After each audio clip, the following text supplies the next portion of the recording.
Hello, this is Vince South Blessed Indigo Babies, and firstly thank you for taking the time to watch this video, and I'm just going to get straight into it. So this video is transmedia and black people, and the aim of the video is to show the importance of fictional control as it relates to melanated people all across the world and the struggles and issues that we face in the real world.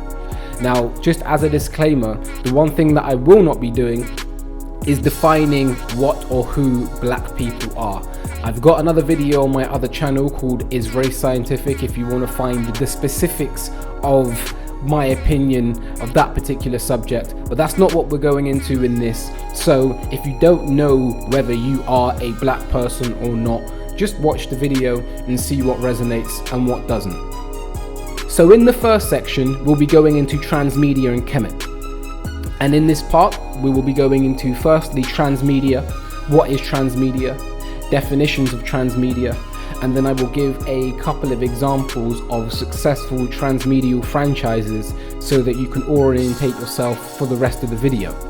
The second part of this section will be going into Kemet. So what is Kemet, where was Kemet, and what was the Kemetic influence on transmedia as well as other ancient civilizations, and hopefully tie that back into the more modern references you would have seen just previously.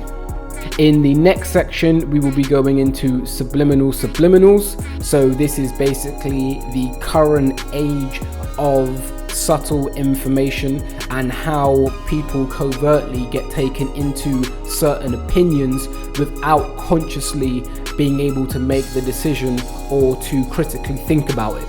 And lastly, we will be going into holistic and quantification. So basically we'll be looking at two different models of approaching science and how that relates to transmedia.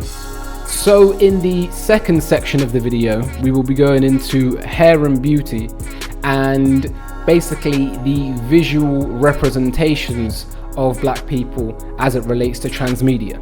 So in the first section, we'll be going into the idea of good hair and all things that relate to hair and black people in media. Secondly, we will be going into the black female body type and discussing the paradox that is the infatuation / degradation of the black female body type. Thirdly, we will be going into the caste system, which is a topic which is completely unavoidable when talking about media and black representation across the world. And fourth, we will be going into cosplay and self-love. So we'll be discussing the innate human want to dress up like other people, but then contrasting that with escapism versus actually playfulness. So in the third section of this video, we will be going into trends and tragedy. So the first part of this is going to be original science and art. So this is going to refer back to some of the previous video and give a more historical context. Secondly, we'll be going into hip hop to mass corporate marketing. So this is going to go from the transformation of an original art and how this can develop into something completely different over time. Thirdly, we'll be going into post-traumatic kidnap disorder and its constant projections. Fourth, middle-class infatuation with tragedy. Fifth, we'll be going to the constant denial of melanated inventions. And for the sixth part, we'll be talking about the transfer of melanated energy and waiting for the one. Now in the fourth section of this video, we'll be going into colorblind science and projected futures. In the first part of this section, we'll be talking about medicine, melanin, and minorities. And essentially this is going to be about how information is delivered and using medicine of an example of how information is portrayed to be a global truth but is actually directed only at a particular set of people, and going into the true nature and definition of minorities. In the second part of this section, we'll be going into the magic and science of media. So essentially magic is just science that you don't understand. So we will be going into the nitty-gritties of actually how media influences you. And in the third section, we will be going into dark white sci-fi. And so in the last section of this video, we'll be talking about transmedial fingerprint and Afrofuturism. So in this section, the first part will be about the authentic struggle and self-defense, which will be going into the genuine reason why so many black people create art that can be deemed as negative. In the second section, we'll be talking about drug dealers to crackheads. So this will basically be exploring what is portrayed and acceptable within the black youth community. Thirdly, we'll be going into conscious lyrics and talking about people who come from the communities that we've been discussing throughout the video and come through with a positive message. And fourthly, we'll be talking about positive black characters and the imagery associated with that. In the fifth part of this section, we'll be talking about black intelligence and black economics and where we currently stand and how it is looking for the future. And sixth, we'll be talking about your story to round up this whole video. So that is the summary of what we'll be going into, and I hope that there is something insightful for you to take. So let's get on with it. Transmedia. I currently can't find a dictionary definition for transmedia, but here are some of the online definitions that I can find.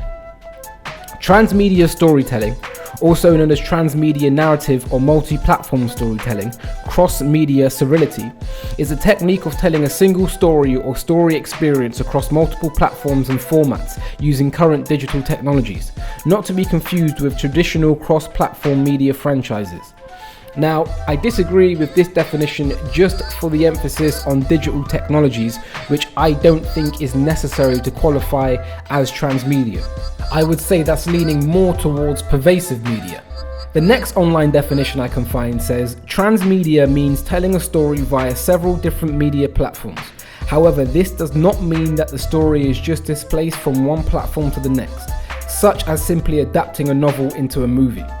Now, I agree with this definition a little bit more because it's making the distinction between multi-platform and transmedia, hinting towards the importance of the world which is being portrayed.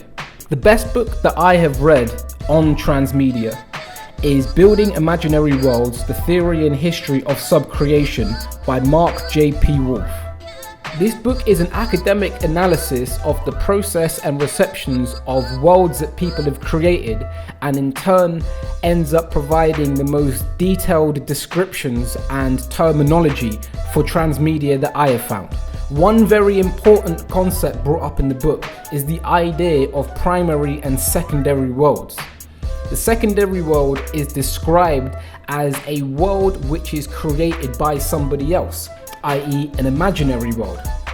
And this is in contrast with the primary world, which is the world that we are said to exist in right now. The reason why I feel that that is so important is the question: what happens if you convince somebody that a secondary world is the primary world? For those who aren't convinced about transmedia's validity in real life application, let's move on to the business. They say money talks, so I'm going to start with the biggest company that I'm aware of that deals solely in enhancing transmedial franchises for other companies. Starlight Runner Entertainment is a transmedial company that enhances brands, narratives, and services. Jeff Gomez, who started the organization, had his foundations in creating alternative maps and lands for Magic the Gathering, the board game. They became so popular that Magic themselves ended up contacting him, and from there, that's where his career spawned off. Now his organization has worked with the likes of Disney, Nickelodeon, Coca-Cola, and just to give a little example how it works, let me just show you this. So Avatar 2 is being created at the moment, and they want some games created. But rather than going to a games company directly, they're going through Starlight Runner Entertainment because of how the narrative will be transferred over.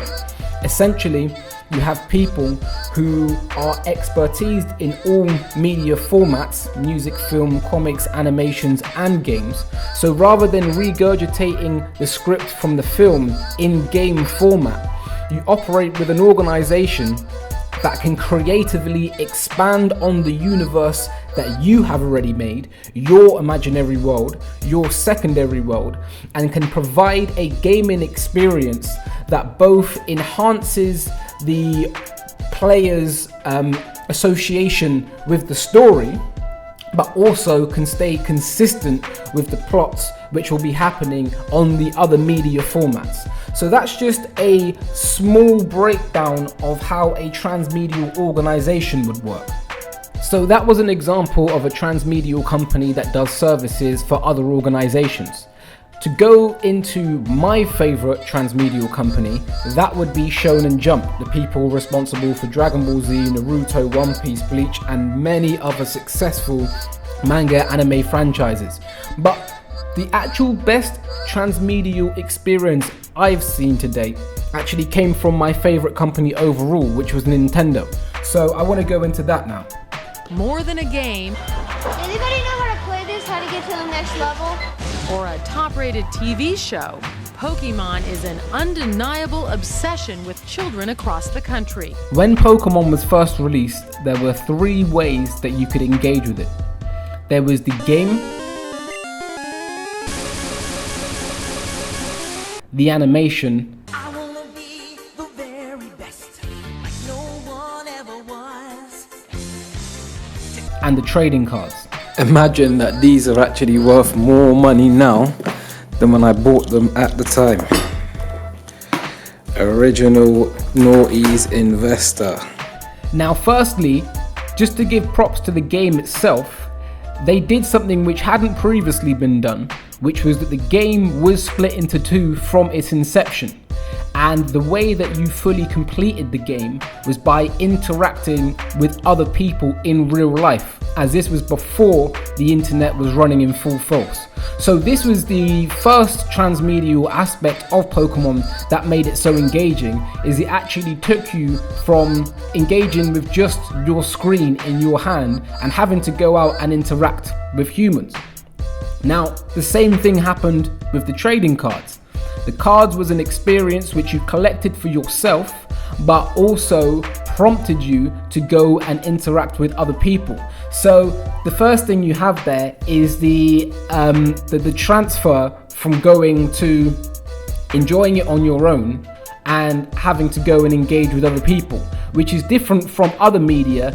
You don't have to watch a film with somebody, and most games you don't have to play them with other people. But that was the first thing that they did that was interesting, is putting a emphasis on having to go and interact with a peer group. But the thing that made it a truly transmedial experience is how the narratives were spread across the different mediums. I remember watching the Pokemon animation, and it was an episode where Pikachu, the main face of the franchise, was having to face the evolution of his own character. So essentially he was put into a situation where really he should have just lost. In that particular episode, the way that he defeated the Raichu, which was meant to be stronger than him, was because he learnt a move which he could only learn by being in that current state. Now, all details aside, the point is that information wasn't available in that format in the game, and yet the science, the secondary world science, was still true in the game. So you could watch the animation, get information from there, and apply that to the game. And this went full round. There was information on the cards that applied to both the animation and the game, information on the game that applied to both the cards and the animation, and as I said, there was information on the animation that went to both the cards and the game. This is one of the reasons why I think it ended up into the powerhouse that it is. Y'all saw the new 156 Pokemon on the new Pokemon game, black and white. Them Pokemon look off the fucking chain, nigga. Them Pokemon look off. That's the best looking Pokemon I've ever seen. I want to catch all them motherfuckers. And to date, I haven't seen a narrative be transferred so seamlessly onto all the formats without losing anything on the previous format's experience as somebody who's trying to engage with it. So, quick question. What do these two things have in common? So, not to long it out, basically they're both owned by the same company, Hasbro. And Hasbro is the toy company that was responsible for the Mr. Potato Head. But I bring this up just again to emphasize the transmedial nature of certain companies' business models. So this company created toys. They then created animations to go with those toys to up the sales. And you know, as you can see, the Transformers franchise and the My Little Pony franchise right now, on the face of it, they look very different, but when you actually break it down, you can see the similarities, and you can see how that they've been very effective to their specific target markets. So hopefully that, as a roundup, gives you a little bit of insight to what transmedia actually is. Kemet. Kemet was the name that the ancient Egyptians called themselves, called the land that they were on, and their civilization. It's also the root word for chemistry.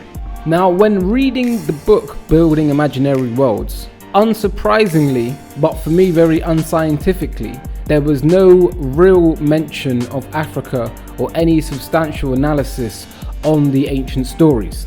Now, from what I can gather, Mark Wolf, who wrote the book, is Christian, which isn't a problem, but this may be one of the reasons why he didn't end up emphasizing the African characteristics and contributions to transmedia. The reason why I say this is that living in the times that we are now, a lot of people make assumptions about the past, especially as it relates to religion. And the process of that I will go more into in the Subliminal Subliminals section of this video. But now, just to get into the specifics of this detail. The idea of God and gods was forever changed with the introduction of Judaism, Islam and Christianity. In ancient Kemet, when they worshipped the gods, they worshipped the principles behind the gods. The gods themselves were characterized versions of natural principles. And the reason why this is so important is this is a highly scientific and highly perfected form of transmedia. This mentality and thought process traveled over into their writing. So hieroglyphs, or the Meta-Netra, is a set of pictures involving both animal-like entities and symbols that all reflect principles which allow the transfer of information. But the transmedial nature behind it means that one picture, one statue, one structure can have many different messages underlying it.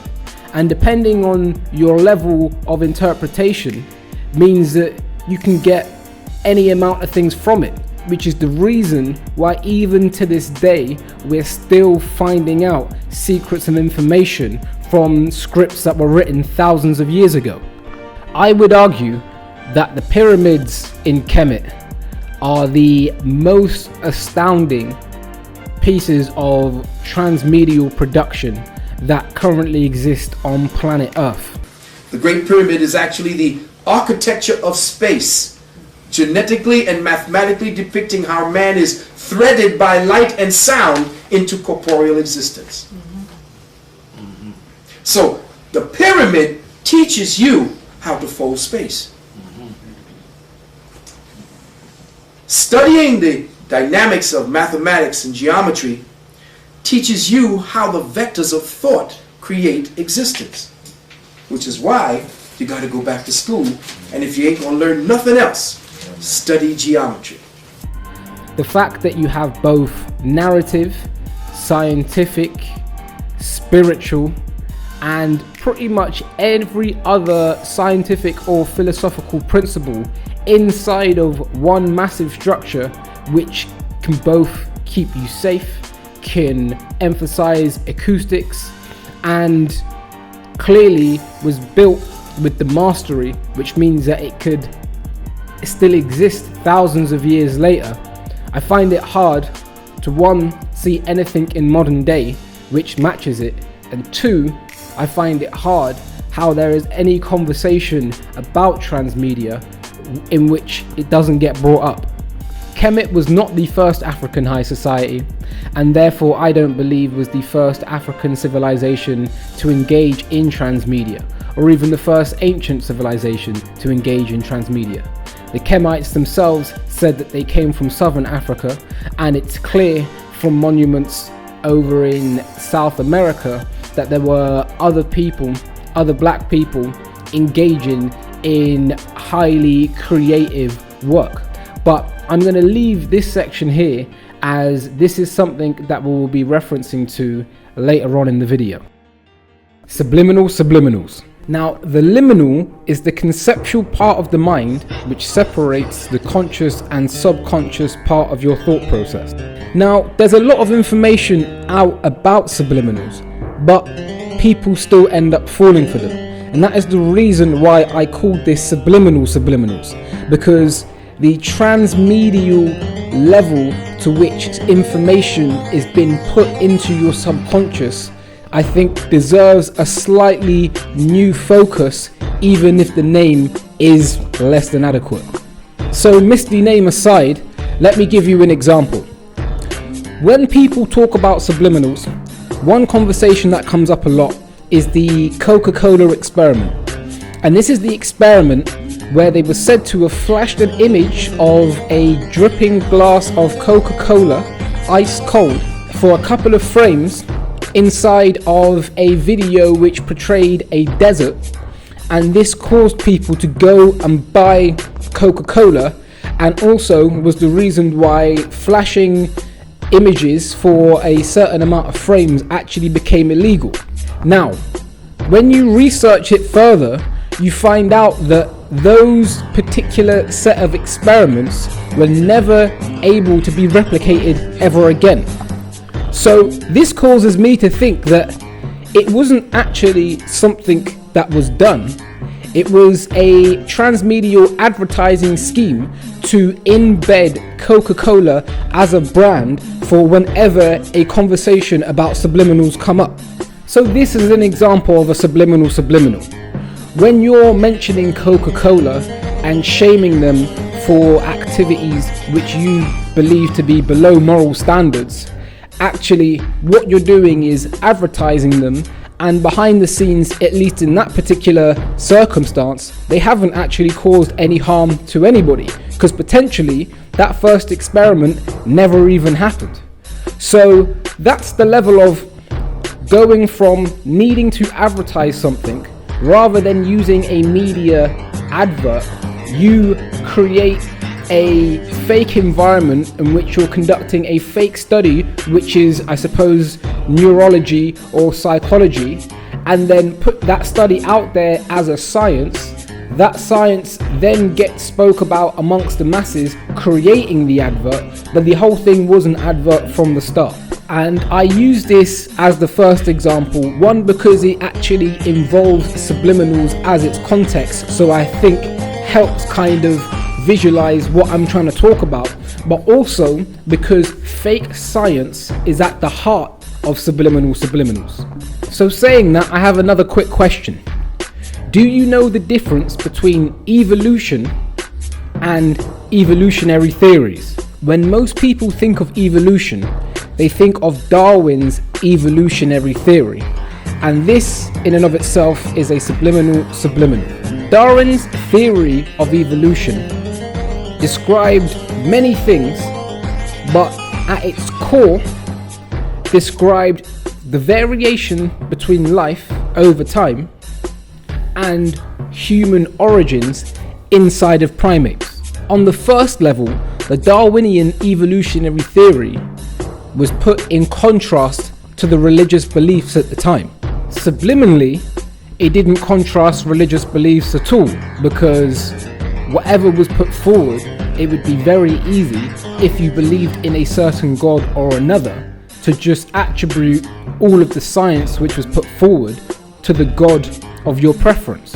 The subliminal subliminal was that both Darwin and the people of the Christian religion at the time were using their beliefs to kidnap Africans and put them into forced labor. The up-to-date genetic science of 2015 puts a lot of Darwin's primate evolutionary human theory in question, but that's not what we're here to discuss. The point is that by creating a multitude of conversations that boil down to a polarized duality and making one set of people think that the other person is operating in a secondary world, with vice versa being the case also, is a very effective way of making people assume opinions as facts. And this is something that carries on till this very day. Holistic and quantification. Holistic science is the science of acknowledging, accepting, and applying the totality of everything that you can conceptualize.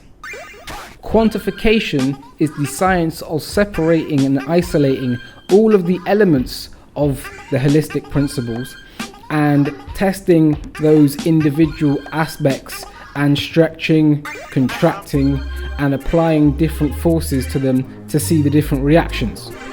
So for an example, in the model of quantification, what you think, what you eat, and your health are three separate sciences. But in the model of holistic thinking, all of them will affect all of them, i.e. your health will affect what you think, and what you think will affect what you eat will affect your health, what you eat will affect what you think, and it keeps on going round.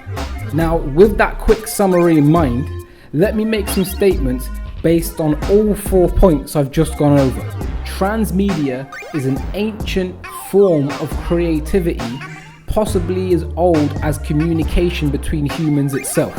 More specifically, transmedia is the original media, i.e. media in its holistic principle is transmedia. So when somebody in ancient times was creating music, the structure in which they were playing the music was always considered.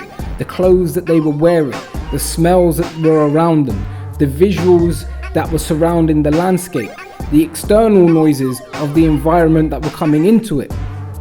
All of these things, all of the things that go into media, all of the sciences that go into media, all of the psychological principles that go into media, all of the physiological principles that go into media, all of the considerations that go into media, at one point in its origin was part of the holistic thinking of transferring information and transferring vibes, i.e. vibrations, from one human to another. When the holistic principle of transmedia was first quantified and split, the split wasn't into music and comics and all of that. The original split was into religion and education. That is to say that the original Kemetic thought process of spirituality and the transfer of that information through their narratives was not close to religion as people believe it to be at the moment. I think it was more close to the superhero transmedial narratives that we see in modern times.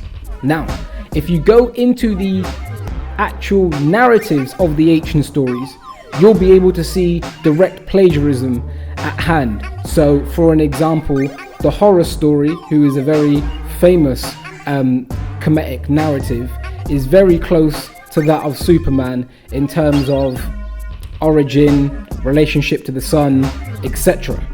Secondly, if you think about it on a visual basis, where we are right now with the Batmans and the Spider-Mans and the Catwomans, you go back to the visual representation that the Kemetic people were giving, and you could say that it was the same thing. You've got Birdman and Crocodile Man, and obviously they had different names, but in that sense we've gone full cycle to the humans that are portraying modern day superheroes quite often and are also representing animal deities like they did back in the original stories.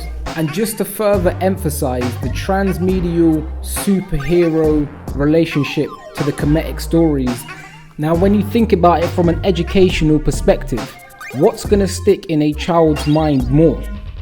The, quantum theory of mechanics and, principles of microbiology, or anthropomorphic characters such as the Incredible Hulk or Osiris? The ancient Kemites knew this principle, and it is how they actually educated the people within their society. What it would have been like is, imagine, so we've got every year, a few millions of people across the world lie to their children about a fictional character called Santa Claus. But what if within the origin story of Santa Claus, when they described how he manages to get to all of these different places on Earth, what if somebody invented a story which somehow used quantum physics to describe it? So then what you would do is you would have children who understand the basic premise that, there's this fictional guy, well, to them it would be a real person at that point, and that he's going to come and he's going to give them presents, and he gives everybody's presents. And then as they grow older, they start inquiring a little bit more, and then you give them this quantum theory of how it works, whether it be like entanglement or something along those sorts of lines. Then when they get to a certain age, you tell them, obviously that's not real, but now inside of their mind, they've got this narrative, so they've got a conceptual way to remember this quite complicated information. Now, obviously, in the stories that we're getting, there's not that sort of information, but when you do look into the modern anime, manga, superhero stories, there is quite a lot of science that goes into it. It's just that in the Western world as we are now, and in lots of parts of the world, you have fictional narratives as a stream, you have religious doctrines as a stream, and you have education as a stream. There was once a point when all of these things were together and it amalgamated into something that was completely different and was beneficial to the people of that society.